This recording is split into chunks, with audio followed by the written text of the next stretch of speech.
So this video is an introduction to the Covert Schizoid, also known as the secret schizoid, and I'll be covering this issue by answering 3 questions related to the topic, starting with the first question, which is, what is a covert schizoid?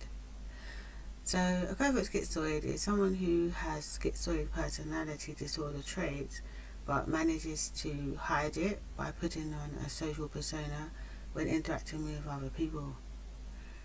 The second question is, why do schizoids interact with other people?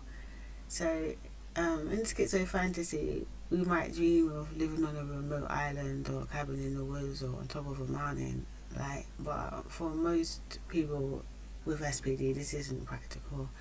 Society forces us to have to be around people from an early age, like starting with our families, then going through the school system, and all this is gearing us up for going to work in future, as more being around other people.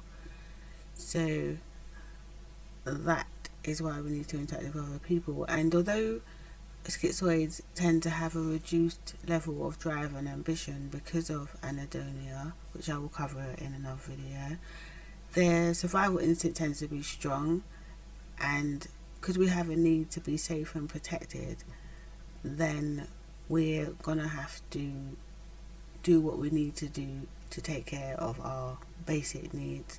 So really, schizoids face the same challenges of taking care of their basic human needs as neurotypical people do. So for many of us, interacting with other people is a necessity in order to sustain ourselves. And then the third question is, how do covert schizoids hide their true selves? So the social persona that schizoids adopt is an adaptation that helps people with SPD to come across as being more like normal people in social situations. And this is also known as masking.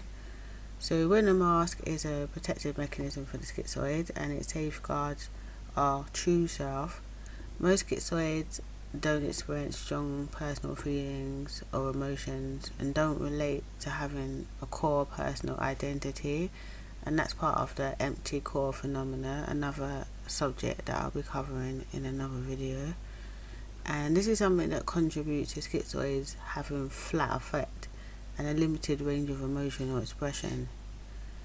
So in social interactions, having flat affect and no emotional response, it can be perceived as weird by other people or as odd, and it can make a person stand out from other people in a negative way.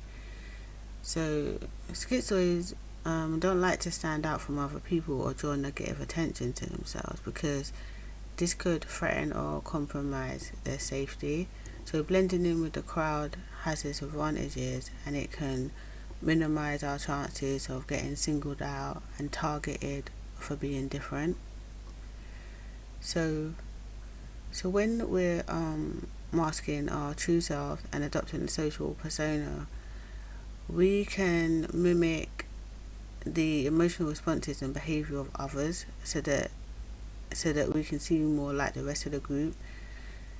And so being a covert schizoid could be perceived by some people as being a more highly functioning schizoid, because we have the ability to interact with people and to work our way, to navigate our way somewhat through society.